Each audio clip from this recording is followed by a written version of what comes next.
rồi hãy chơi. Chalo, na chân pi để sinh glass không rồi. Ya rồi babu. Eh, cái gì kìa? Mi, magi oza cái lễ hội ba. Eh, oza cái nào? Mi im tự sang gì vụ đấy à?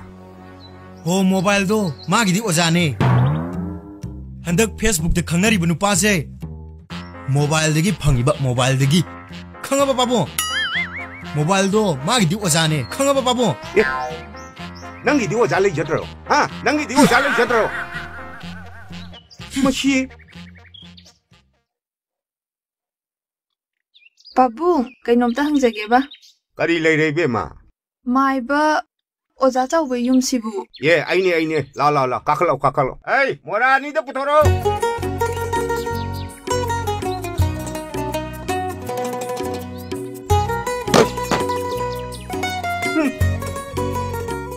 Masa anu piga le tabzala. Sianu pani. Di mana ma phangdri adugi saurim. Ipagi da lak babu kari tana siya ba. Ibe magi ming leifam na karay da kya. Babu, ay giming lanchen bi kawe. Thangna ba kunaw lekay si dagini. Ima pabung isit linaw di. Ima babung di lay kidre.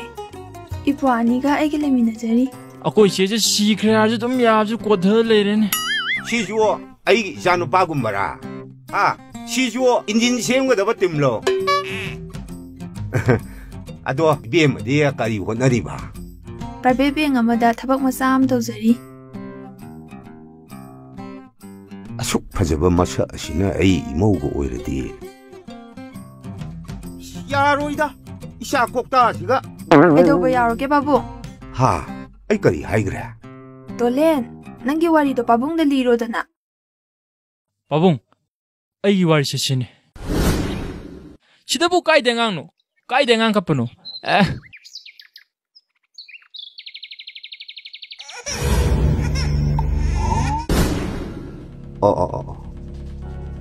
Ayuk te hek tawe ba.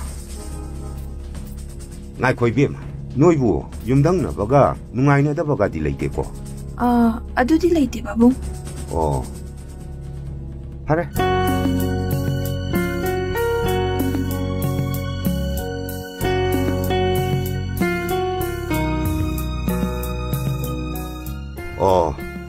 Hangchi change. Numidang wairam do ipa lage. Aduga lai ama khorom tho asiko. Se. Sidane. Nangi mobile number, ming, laikai, sing na iramu. Aina thirapada lai na ba.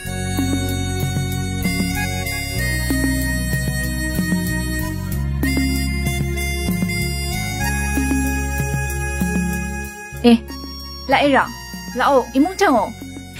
Yani da, sida simpam geda. Lao chango.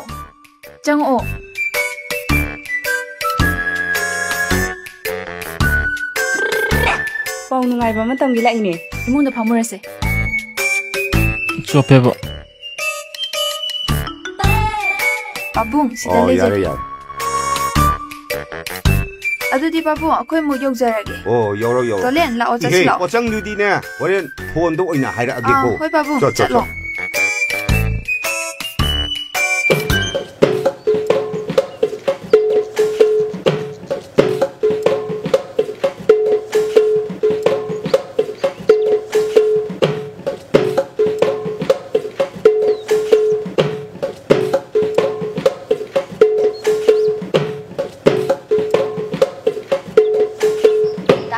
Tolen.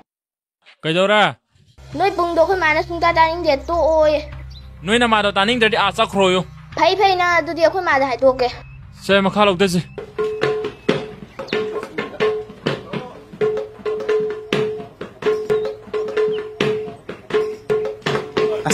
Tawizim. Tayai. Ai nang asai na haidraba. Ai haying exam ni. Ai lai khara pa jagena. Ai huzik lai ka paba amta yadreba. Nangi lak to akai drom paruro. Lai po lambi sorta paba yari brami tayai. Oisu oiroi matam mangnaba thok tha. Kari, nang huzik to thok tha kari ba. Hey, ngai ko.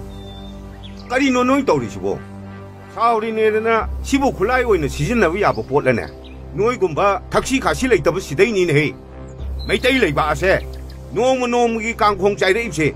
bunga pungdo taray lauri karigino ne maitay pung haibse ipa ipu hakdagdagi leiramni ne yamna luna laidongna latlimni ne ai tongnu matung tongnu ko Pabung akhoi lanjagre yare cho lairi pajaruro nangsu phamu 바보, 여비라메. 여래. 나 라이 코럼바이 포체이 슈레 디슈레 바보. 거.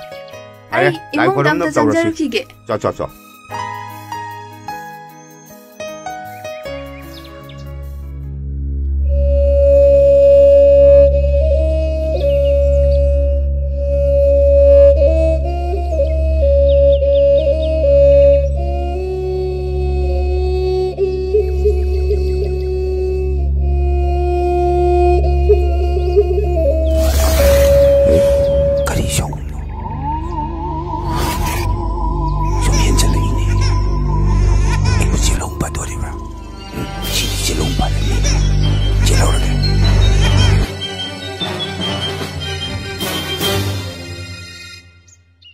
Sabadana hauriba, manamna namtiriba. Sabadana hauriba, manamna namtiriba. Sabadana hauriba, manamna namtiriba. Eko tay matum lautha pati, hawi tako o. Nungsiraba aigi ok masasing nathuna chauro na khoise yam nathuna chauro na khoi he ok masai ashine maya ikam shine karigino thak pasaba khara thak pasaba taladi khara kang tare dana Bambai leite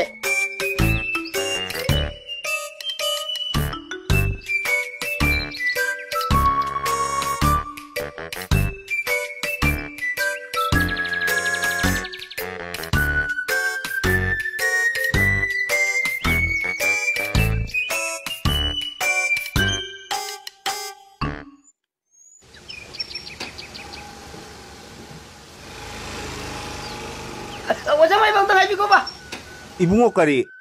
Oh masa pa bibro. Kari. Ok macha ba. Ahoy waja. Mayang lenga chamruk jani. Mokhong ba chuk chawi. Machinjak cha bhai re. Haying chaur ka ni waja. Lupa lising yang khayu pusila da ba. As. Apa ba? Atau ba kalam ni waja. Lubi waja. Pacha kar jani ko waja. Ai pam jati. Ana da nom yo lo ro ibungo. Wo lo terus pam terus ya ye. Che lauge ngak tene laujagi haiba kokong amlei Kainone ibungo lauge ngata harisibo nasanupi durane nate dai ma nangna ngangbasima natai chaadaba ngakta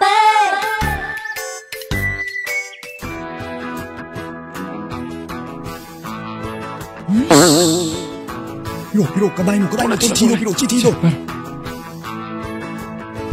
Kang ai namsingen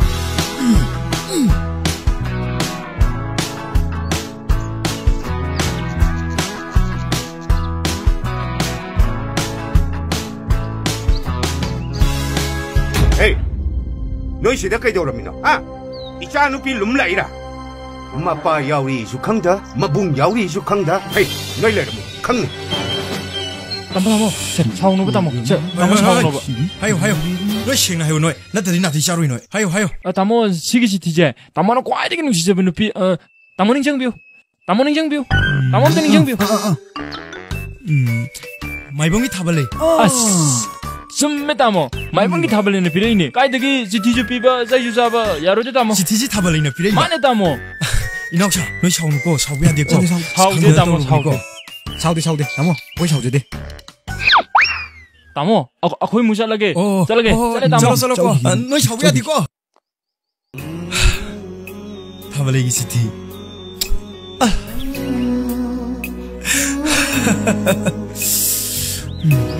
Hey, Chakraba. Masak ne na usi na ising de iroi mam chingda. 바보. 빠봉 모이디 란저답네 빠봉 치티제 너무 높이네 이거는 비오는 피락보내보고 masaknya ngaci ayah ini malah dana. Ay tinggal apa nih? Elisa itu mungkin ke? 타발레기 시티 락레 농시 시티 마땅 kaya 상나 농시 봉독 자락과 ngasi di paukum lakle Kana chichi no tacho. ai gini ne piro Kana na pirak pa. 타발레이나 Oroi. Tacho na mabu nusiresu. Mali tabak tabu nupa amaga khangnari. 그래 아두가 시티시나 Tacho si para khangani.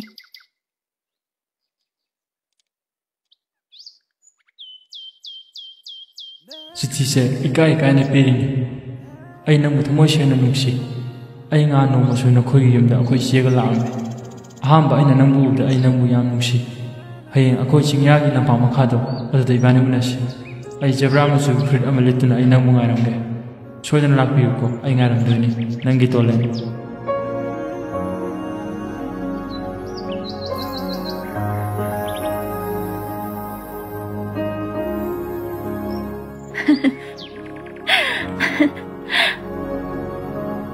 ꯑꯩꯗꯤ ꯅꯪꯅ ꯁꯨꯃꯥꯏꯅ ꯅꯨꯡꯁꯤꯔꯛꯀꯅꯦ ꯒꯥꯏꯁꯤꯗꯤ ꯑꯩ ꯁꯨꯡꯊꯥ ꯊꯥꯖꯔꯨꯗꯦꯕꯣ Nangna aibu adu am nushibiraga aina kaidawi nushiroidoino.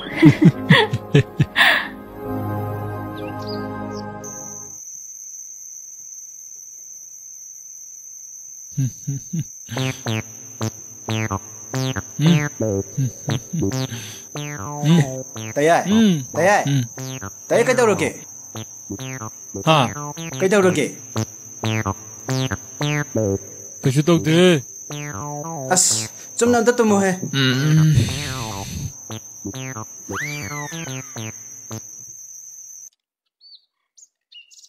Kuigire na bunga. Nang unani na nga ize. 라카니 깨더라게 낙당 가야지 소이드는 라카니 ngayu ko. 기타 싸게 맞잼도 옮겨봐 Size. Nupi unani ga hajanna. 기타 싸게 깨더라게 Yadra. As. 오 그래도나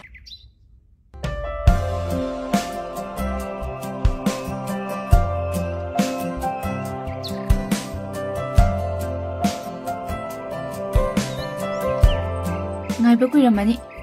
기타 꾸이래 Nangi mingdo. 돌렌 Lairik tamibro. tamhou드라 클래스 8 ꯐꯥꯎꯇꯤ tamhouwe Chara helasu lairik ti tambana phai. Crime habisi lari haitaba mi ayam basina thogalle. Chahidi kya sure? kunhumdoi mukti sure Asale phamuse. oh yeah Hamse. Hauzina kai honariba. maitai pungtami Yam phai. Tolen. Chahi saina khara halli. Aiwa khara haige. Nangi he pokminaba. Naji magna haibine na khaluko. kariwa Tamibana haido mi ama oye khana hono. Nang khara ngaushana ngang male. Any sinfamda mai paklaba miyoy amadadi. Nupi matik jaba adumak lakani. adu orsu ai nangdi nungsi Aingonda propose story ba nang nasagi status nang nasana di khangzedri. purpose haidi Sorry, khangdabo hai khari yaw khamale. Amuka su hairi. Lari yam tam hotrasu. Tam liba punga do mai chana bono. ado nangi khangnaba nupadi leibra Lay. Facebook ta khangna bane. Mobile habisa phatta bangak tinati. Mobile dagi kanaba kaya ama phangi. Maha hotna bakanba lari yam haiba mi amane. Hojik thabak tawdri. Aina thaje no masoidana chawa mi amorakani.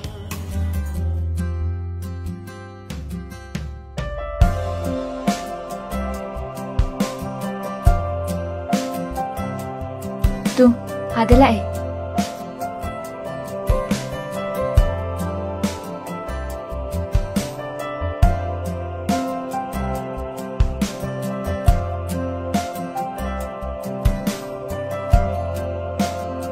Salsha. ꯏꯇꯥꯎ ꯆꯠꯂꯨꯈꯤꯒꯦ ꯆꯠꯁꯦ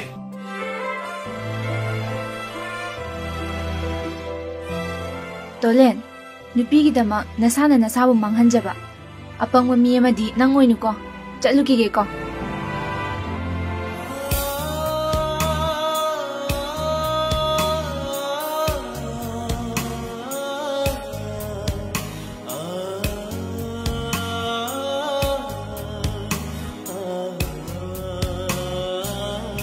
Ipa usun kaya dinga leba lai kung nangbu aina kaya lai luba ngasi hagani aina lan kaya pidna amuktang di kung nangi napaldagi aibu miyam na bidna apaw habda hindiu ko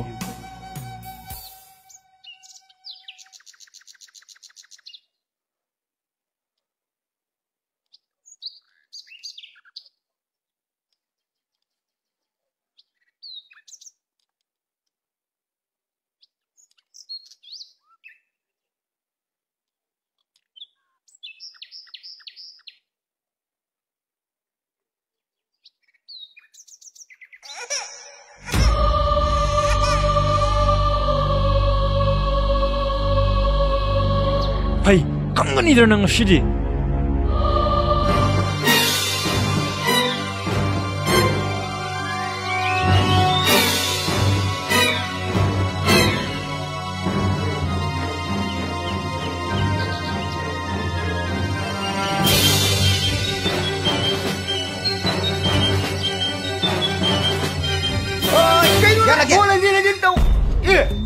Kailan tinaw na yun? Tayo kang mga Kaino ko puki mapans dang hangai anga mamang kape hai sidi tatomba gi phone ringtone oire kaino ni sinadele besha ni pado mai tu sen chalam dai dai mo phone hita tore mana phone tor po timing che ai okchak lo gi timing hita oi ba